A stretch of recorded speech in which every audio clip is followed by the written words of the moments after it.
In this video, I'm going to show you how to draw trees in pen and ink. This is something even advanced artists struggle with, so we're going to examine how the old masters approached this challenge and see if we can arrive at a few rules that'll help you draw trees better. Let's begin by looking at this astonishing drawing by the Venetian Renaissance painter Giorgione, who was a colleague of Titian and one of the originators of the Venetian school of painting. First, we need to recognize that pen and ink, to a greater extent than other mediums, deals with a suggestion of reality rather than accurate representation. Since lines do not exist in nature, the best we can do is spark the viewer's imagination into thinking they're looking at a tree with a series of deliberately placed strokes. This is something that Giorgione does wonderfully well. Note that the delicate expressive squiggles representing the foliage never devolve into a repeating pattern, but are constantly shifting directions, shape, size, and line weight depending on a number of factors, which we will discuss in depth. The trunks and the trees are also drawn with the same loose and carefree manner, yet the direction and thickness all carefully follow the laws of nature. In short, a tremendous amount of information is being recorded here in a very short period of time. How is Giorgione able to work so quickly with such virtuoso precision? Tremendous talent, a very early start, under the tutelage of the brilliant Giovanni Bellini is the obvious answer. But the secret is that when working from observation, skilled artists draw as much from memory as from what they are observing. By following a few well-practiced rules, Giorgione was able to impose a sense of order and naturalism into his drawings that could not be attained if he was simply being faithful to what he was seeing. So let's talk about what those rules are. The first, and to my mind most important rule, is to think about the tree as a single, simple volume at the beginning of your drawing, and to be conscious of that volume all the way through the process. These simple volumes will vary depending on the tree, but all of them can be conceived as rounded shapes, composed of smaller rounded shapes, which are composed of even smaller rounded shapes. So we can think of the tree as some kind of ovoid, or a sphere, composed of smaller ovoids or spheres of different sizes.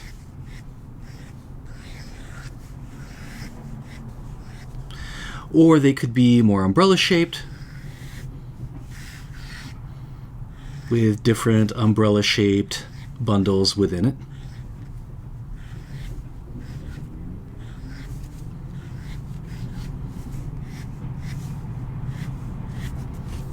Or you can think of blobs, right? Simple rounded blobs, like this, with little blobs within the larger blob. Whatever initial shapes you start with, the most important thing is to think about these shapes three-dimensionally. So once you've drawn them, you need to think about where those blobs are further away from you and where they're closer. So for instance, the blobs here are going to be really far away. The blobs at the edge of the tree are also going to be fairly far away.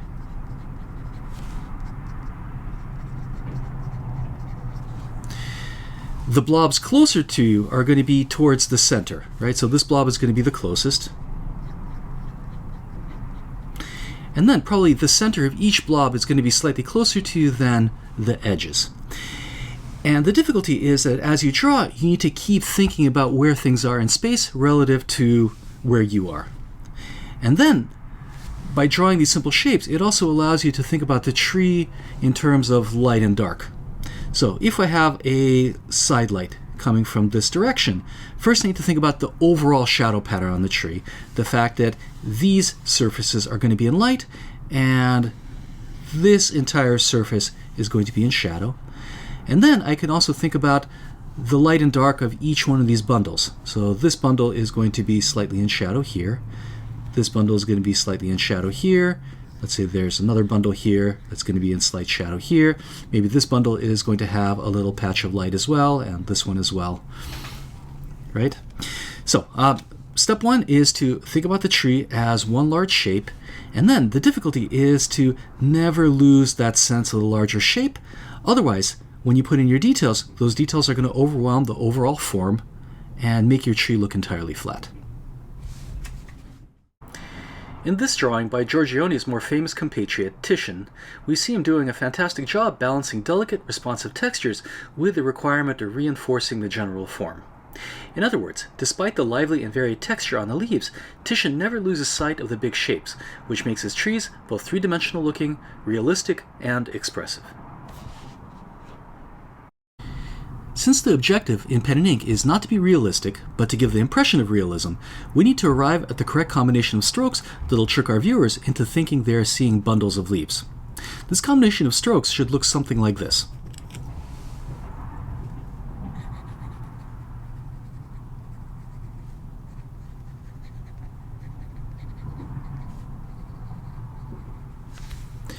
Depending on the tree, they could be rounder or sharper depending on the type of leaves you need to represent. So for example, trees with narrower, sharper leaves could look more like this.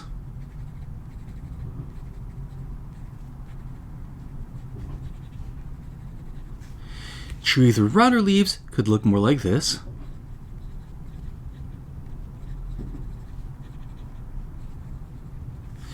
Sometimes trees are going to have leaves that are droopier, so you're going to have leaves that all grow downwards, like so, right?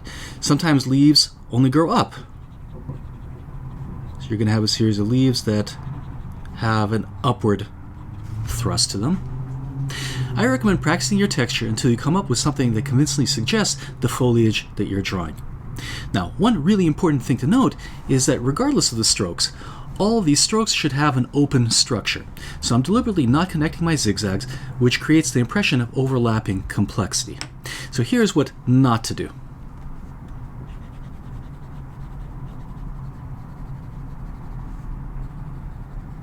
You can see how I'm drawing my leaves with a single connecting line. That will give you an impression of flatness. Instead, what I'm going to do is keep my strokes open. I'll occasionally do a series. But you can see that I don't have one continuous line.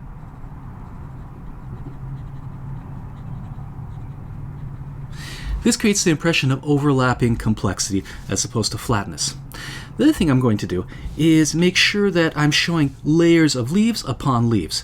So these are the leaves that are closest to me, and then I'm also going to draw slightly lighter, slightly thinner, a few additional leaves here and there to show the fact that there are some leaves behind those leaves and some leaves behind those, and that leaves are going back in space. Like so.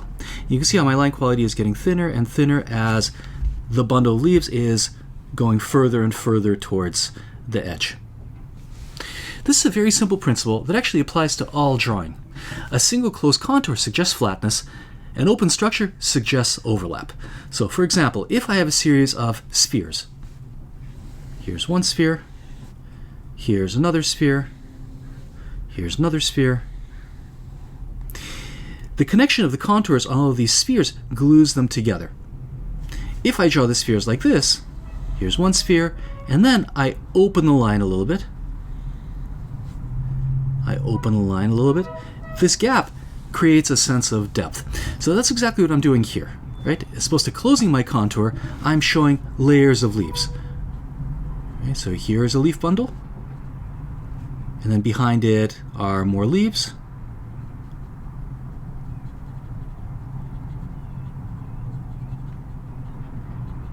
More leaves behind that.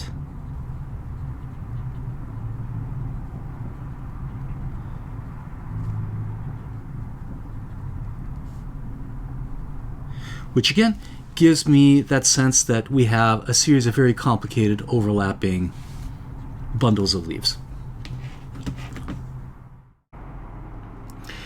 Here's a fantastic drawing by the Baroque French landscape painter Claude Lorrain. Note the open structure of the strokes and how consistently he follows this rule. This, of course, takes considerable practice, so try filling several pages of your sketchbook with leaf strokes of different kinds, short leaves, long leaves, drooping leaves, etc., until you're comfortable creating them. Rule number 3 is to constantly vary your textures. One of the most common mistakes people make is to turn their leaves into a repeating pattern, like this. 1, 2, 3, 4, 1, 2, 3, 4, 1, 2, 3, 4, 1, 2, 3, 4. So all the leaves are growing in clusters of 4, are about the same size, and the same shape. Make sure to constantly change your pattern, But don't do it randomly. Examine your tree and look for the general growth pattern of the leaves. The way leaves grow will vary from tree to tree, but often on trees with large flexible leaves, they'll grow upwards at the top of a cluster and gradually begin to droop towards the sides, like this.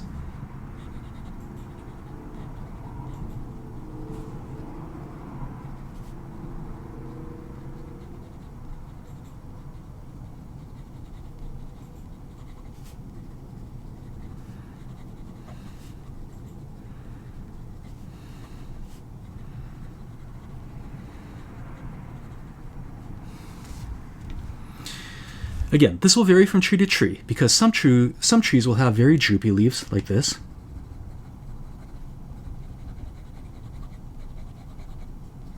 Where all the leaves grow downward, even at the top. And then some trees will have leaves that grow generally upward, like this.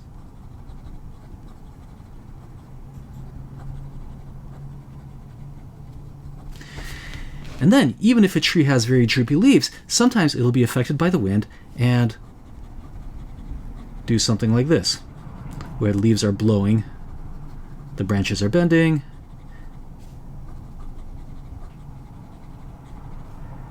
and we have a leaf texture that looks like this.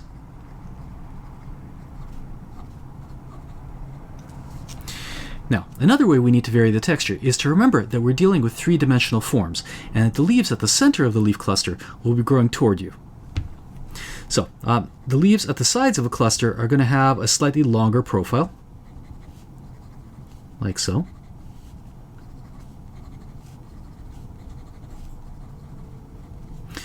Whereas here, where the leaves are growing towards you, they're going to be a little more foreshortened, so they're going to be a little bit rounder looking, a little bit stubbier.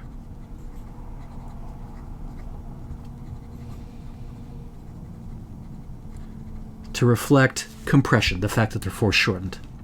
Another thing to think about is that the leaves at the edges of the forms of the leaf cluster are going to be further away and smaller. So what I'm going to do here is I'm going to make the leaf texture at the sides a little bit smaller, like so.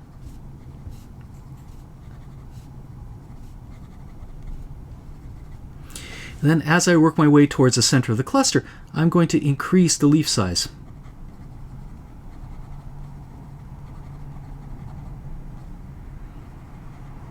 So that the leaves here appear larger. Both these kinds of transitions are one of the more challenging aspects of foliage because you need to constantly be aware of the larger form and place your details in such a way that conforms to it. Here's an excellent example of this principle by the Baroque Dutch master Jan Lievens, a colleague of Rembrandt. In this remarkably energetic drawing, you can see how carefully he organizes his clusters of leaves and how sensitively he shifts the direction and shape of his leaf patterns depending on where they're positioned on the tree. Rule number 4. Utilize line weight to emphasize depth and light direction. It's often a difficult juggling act, but you always have to think about the overall light direction when putting in your details. This means thinking about where the leaves are in light and where they're in shadow when putting in foliage textures. In areas of light, use a very thin line weight, and where leaves are about to be thrown into shadow, use a heavier line weight, like so. So imagine we have a cluster of leaves where the light is coming from this direction, right? So here the leaves are getting hit by light. I'm going to keep them lighter, and as they transition into shadow, I'm going to use a heavier line weight.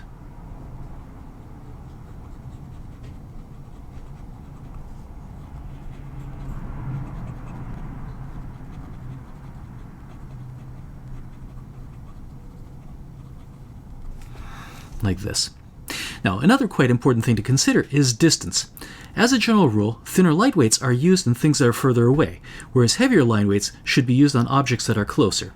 Following this simple yet effective principle, since the edges of a tree are further away from us, they should be drawn with a thinner line, and as the cluster of leaves moves closer and closer, the line should be thicker. So, in this cluster, I'm going to make the line weight at the edges thinner, like this. A little more in shadow because, once again, the light is coming from this direction.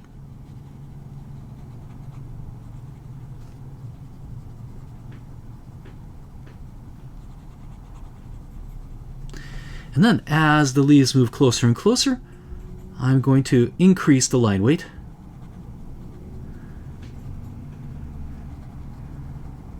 increase the size of the leaves. If you guys remember from rule number 3, right, the leaves here need to be a little bit larger looking.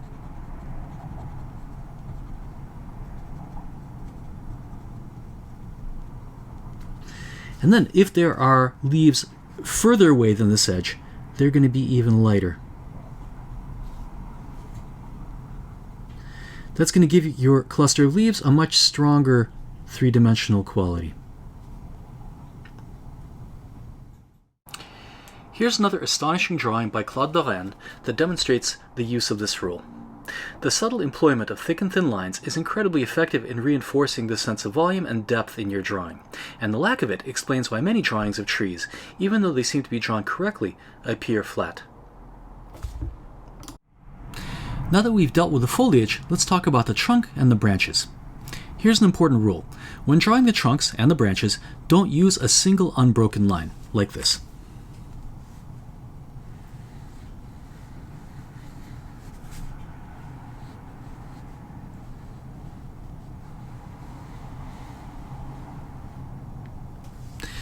As with the contours of the leaves, an unbroken line suggests flatness, whereas if you leave the lines open and show overlap, it's going to create a more complex edge. Trunks and branches will twist to a greater or lesser extent as they grow, so the contours must reflect their complex, spiraling nature. So instead of drawing the trunk of the tree like this with a single line, you'll get a more convincing effect if you do this.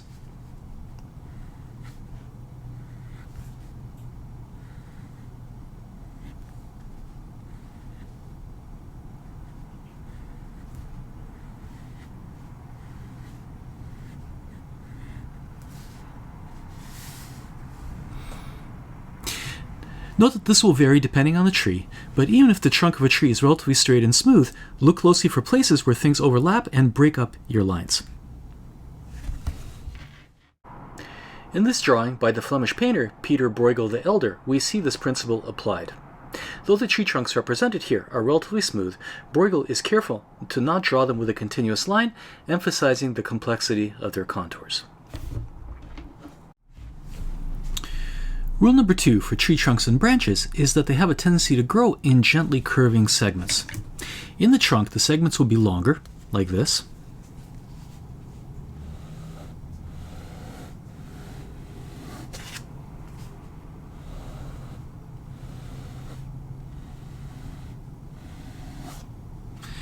And then in branches, they'll get shorter and shorter as they extend from the main body of the tree, like this.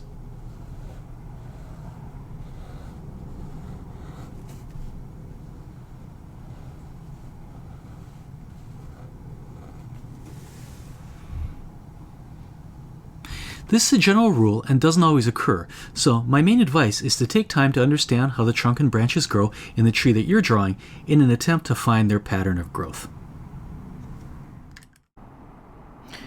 Here's another drawing by Jan Lievens where you can see this rule being applied. As you can see, the trunks are composed of long curving segments, and those segments get shorter and shorter with each subsequent branch. Rule number 4 is that a branch will be thinner than the parent branch it grew from, the thickest part of the tree being the trunk.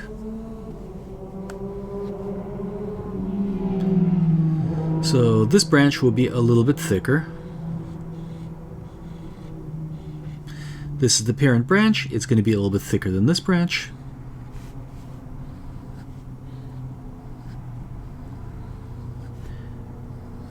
And then the thickest part of the tree is going to be the trunk. So here's the parent branch. This branch is going to be a little bit thinner. This branch is going to be a little bit thinner still. This branch is going to be a little bit thinner still. And so on. This is a very easy rule to understand and apply, and its application will instantly improve your tree drawing skills. Once you've completed your line work, now it's time to think about how to shade the tree. When shading, it's once again important to think about the overall shape.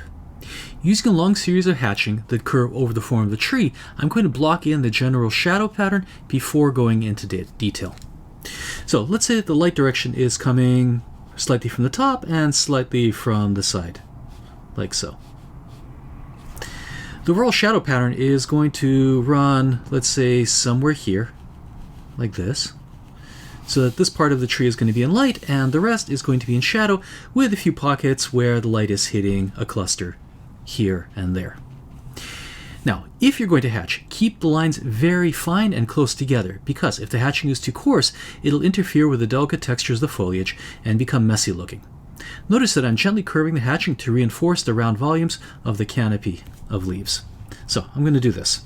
Light is hitting here, and then here we have leaves that are in shadow.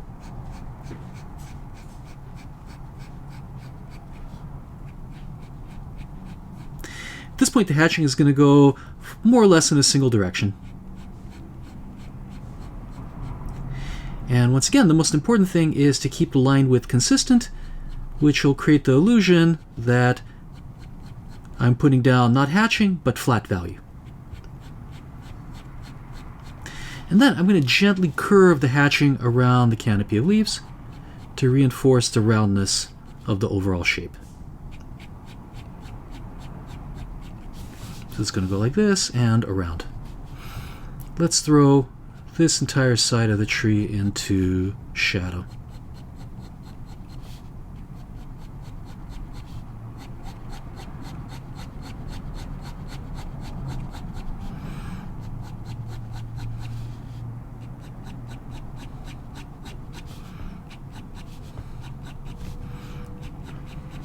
By the way, the direction of the hatching isn't particularly important. Sometimes you'll see artists start off with a horizontal hatch, for instance. You just want the hatching to be relatively unobtrusive, right? Fine and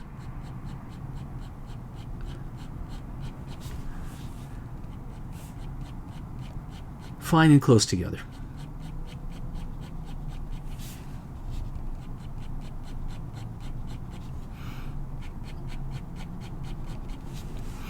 Okay, so once I've got the overall shadow pattern, I'm going to go in and shade a few separate clusters, like this. This might be with a different angle, or it might be the same angle. Let's change the angle slightly. Again, this is not particularly important, but just to reinforce a few of the smaller shapes that we're seeing, a few of the smaller clusters. So let's say it's a little bit darker here.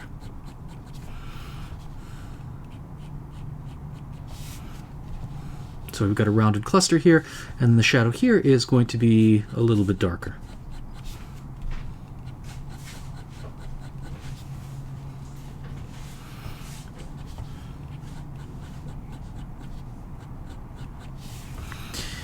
Now, besides thinking about the overall light and dark pattern of the tree, I also need to think about atmospheric perspective, which is a very simple rule that dictates that things that are further away are going to be less contrasty, meaning that the very darkest darks are going to diminish as things recede into the distance, which means that the overall shadow of the tree is going to be darker where it's closer to and needs to be a little bit lighter as things move away. So where we see shadows on the inside here, we're going to make them a little bit darker.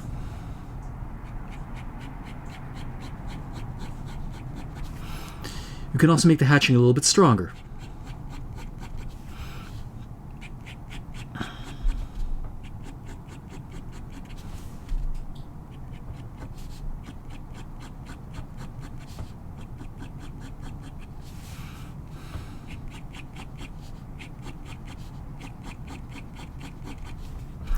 Again, so long as the hatching is relatively fine, it's not going to interfere with our leaf pattern.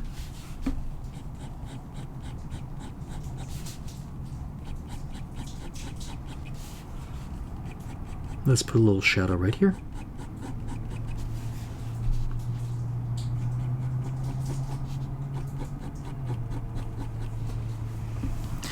Once I've shaded the overall light and dark pattern and then indicated a few of the substructures, I can go in and put in a little bit of darker detail on each one of the leaves. So basically introduce a little bit of leaf texture into the shadows as well. Now, because there's less light in the shadows, there's going to be less texture. So keep the texture here a little bit lighter, a little bit softer. Don't forget about varying the texture here and there. Make sure to keep it random.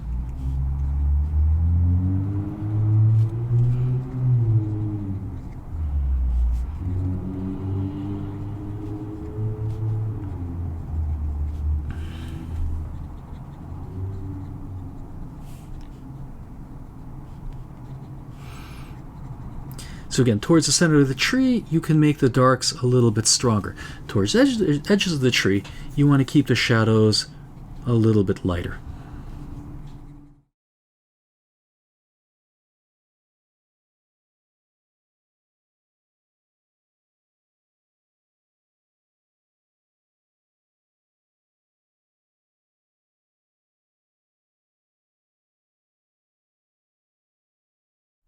Okay.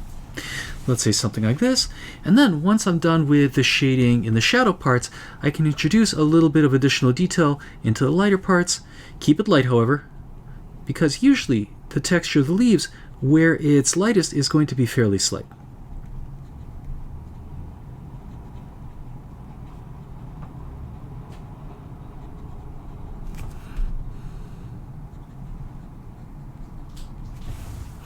Now, one additional thing to consider is the fact that if a tree is in front of a bright sky, it's going to be thrown into silhouette.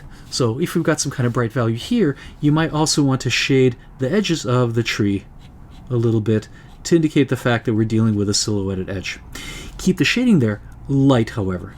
Again, atmospheric perspective, we want to make sure that the tree, where it's furthest away, which is towards the edges and definitely towards the top, gets a little bit lighter. If you have too much contrast there, that strong contrast is going to make the edge of the tree up here look too close, and will have a flattening effect.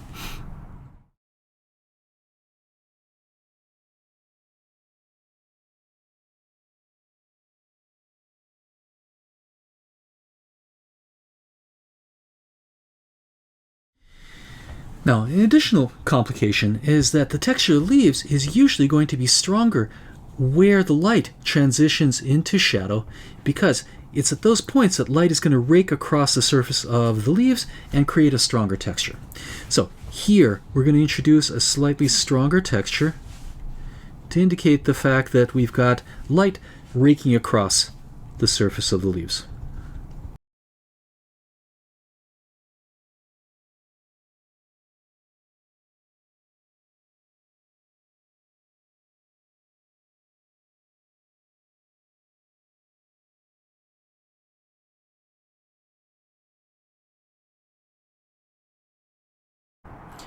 Here's a detail of a Jan Lievens drawing that I already showed you, where you can see the artist first sculpting the larger forms with a few layers of even hatching before going in with shorter strokes for the smaller clusters of leaves, and then adding additional texture for added contrast and detail. Now let's talk about shading the trunk and the branches. For the tree trunk, once again, it's important to keep in mind that we're dealing with a large cylindrical form, and that our hatch marks need to reinforce this general overall roundness. I think the best way of doing this is to put down curving lines across the form like so.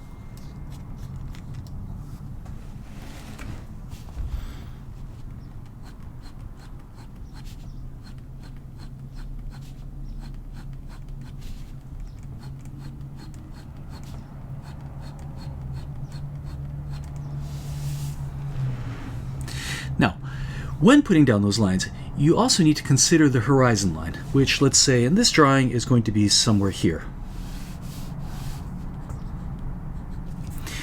Near the horizon line, your curving lines are actually not going to be curving at all, but are going to run more or less straight, like this. And then the lines, as they work below the horizon line, are going to start gradually curving upwards, like this, more and more. And then above the horizon line, they're going to start curving downwards.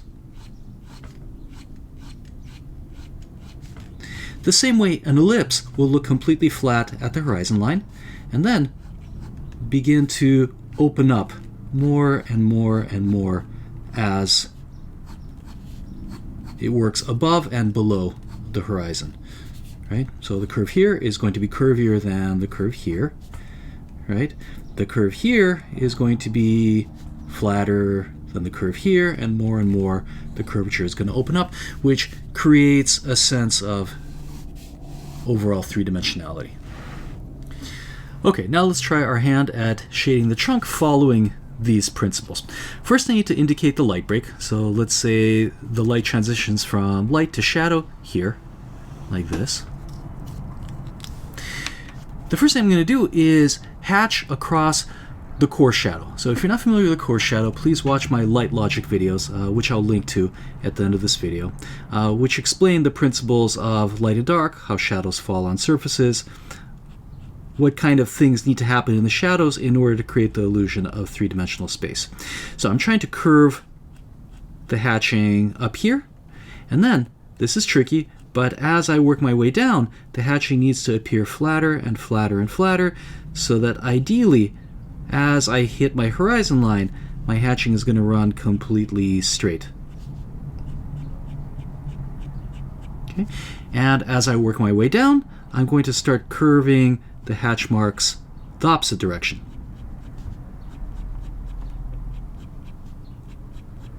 More and more and more. Alright, so next step is to put down a hatch more or less the same direction. I can cross hatch, right? So I can change directions, but I think the hatch marks here should be as unobtrusive as possible, meaning that I don't want the hatching to be noticed. We're going to put detail, texture on top. So a single directional hatch, I think, is quite effective when you're drawing trees. So I'm going to push this second layer hatch a little bit past my core shadow to create a softer transition.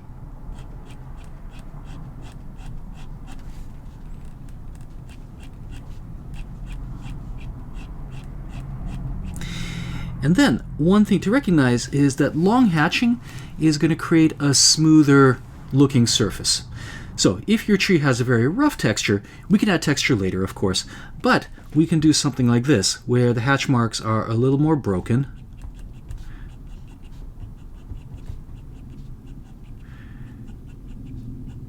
Which gives you a suggestion of a bumpier surface, right?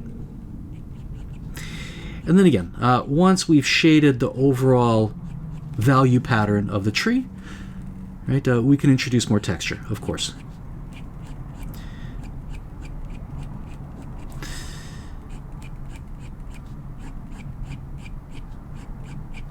Okay, so here we're going to try to run the hatching a little bit straighter, right? And then working our way down, it's going to start straight and then start curving the opposite direction, more and more and more.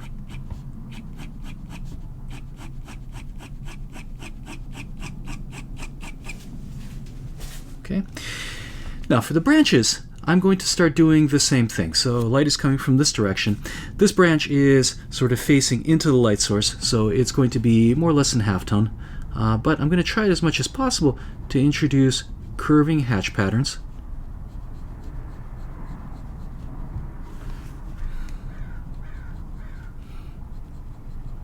That reinforce the cylindrical volume of the branch.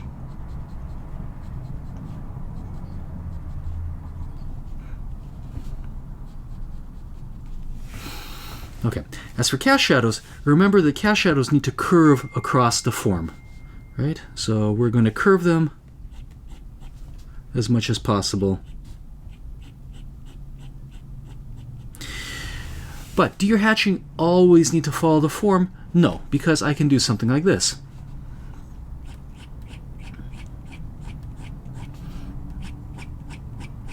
So the cast shadow running off the branch, and it's running this direction. The most important thing is when you're putting down hatch on a round form, not to run straight hatching, right? Straight hatching is going to break the sense of volume, right? So if I've got a cylindrical shape and I make my hatching straight, it's going to take that cylinder and turn it into something that is angular. So whichever direction your hatching goes, just make sure that the lines curve, right? They can curve this way, they can curve the other direction, right? This will give you a much stronger sense of volume and is also responsive to the horizon, right? So this will give your tree also a sense of height, right? As we curve the lines more and more and more upward. Now, once I have the overall value of the tree, I can start introducing a little bit of texture. So let's say this tree has kind of a crusty looking bark on it. Always keep in mind the overall shape. I would say if there's one overarching principle under which all the rules that I've talked to you about follows, is the fact that you always have to be cognizant of the larger form as you put in your details. So when you put in your textures, you want to make sure that the textures here are stronger. Why? Because here the forms are closer to you. So let's say we've got this kind of broken texture in the bark here, like this. And then as the tree wraps around and becomes further away at the edge, you want to make the texture a little bit softer. All right, so the texture here and the texture here is going to be a little bit softer, like so. And the texture here a little bit stronger. All right, line quality a little bit thicker. Now, one additional complication is that if we have a really strong raking light, right, side light, the texture at the core shadow right here is going to be a little bit stronger. Why? Because light is raking across the surface, and you're going to have a stronger texture here at the transition. So besides thinking about the overall form, we need to recognize that the texture where the light is raking across the form is going to be a little bit stronger. Right? So the texture here is going to be a little bit greater at the shadow edge.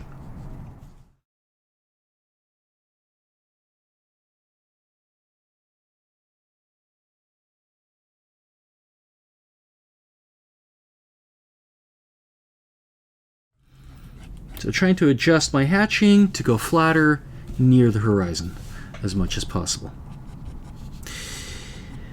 Again, the most important thing with hatching, the same with leaves, right? Make your hatching very fine. The hatching should not be stronger than any texture you put down on the tree, right? If you make it stronger, you're going to take hatching and turn it into scratches, right? So now this looks like something has, like the Wolverine, right, has dragged its claws across the bark. So keep your hatching thin, keep it light.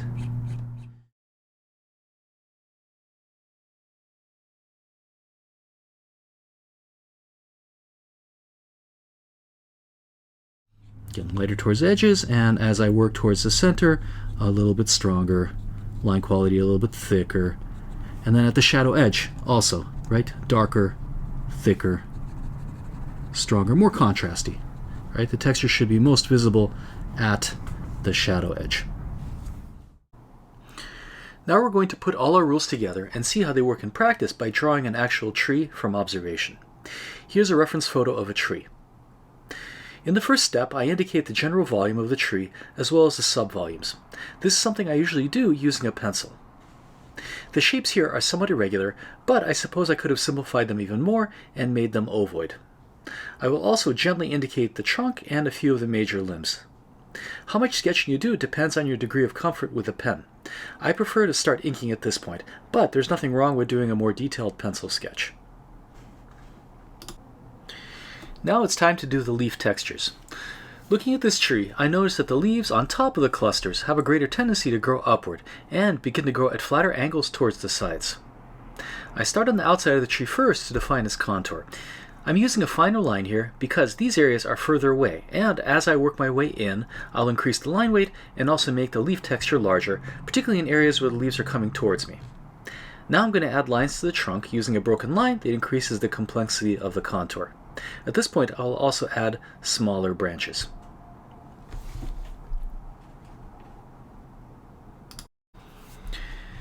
Now that I put in the line work, it's time to add shadow.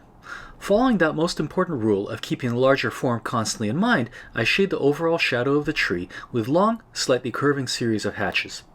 Then I shade the subvolumes, making sure that the shadows are slightly more contrasting where the tree is closer to me, toward the center and the bottom.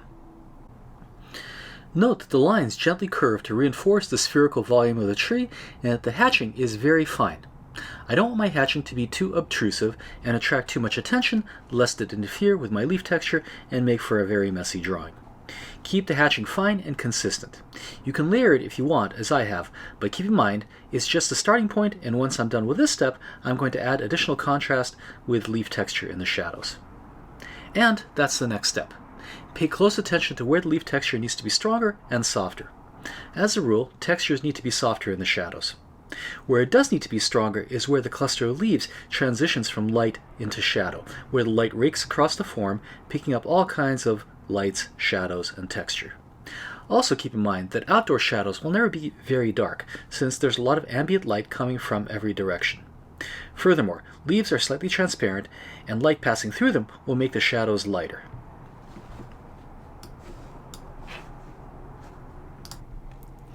After adding additional texture and contrast to the shadows, I begin to add texture to the lights. This working back and forth between shadows and lights is a very common practice when drawing just about anything.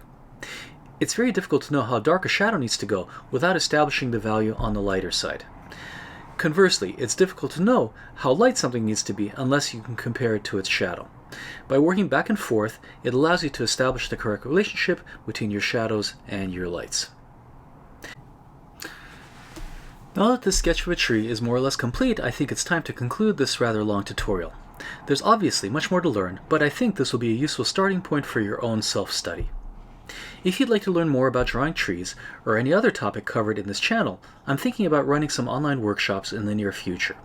I'm not sure how much I would charge for these, but they would be approximately 3 hours long and include lots of valuable instruction as well as feedback on your work.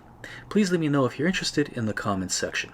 Once again, thanks for watching. If you have any questions, leave them below and I'll be happy to respond.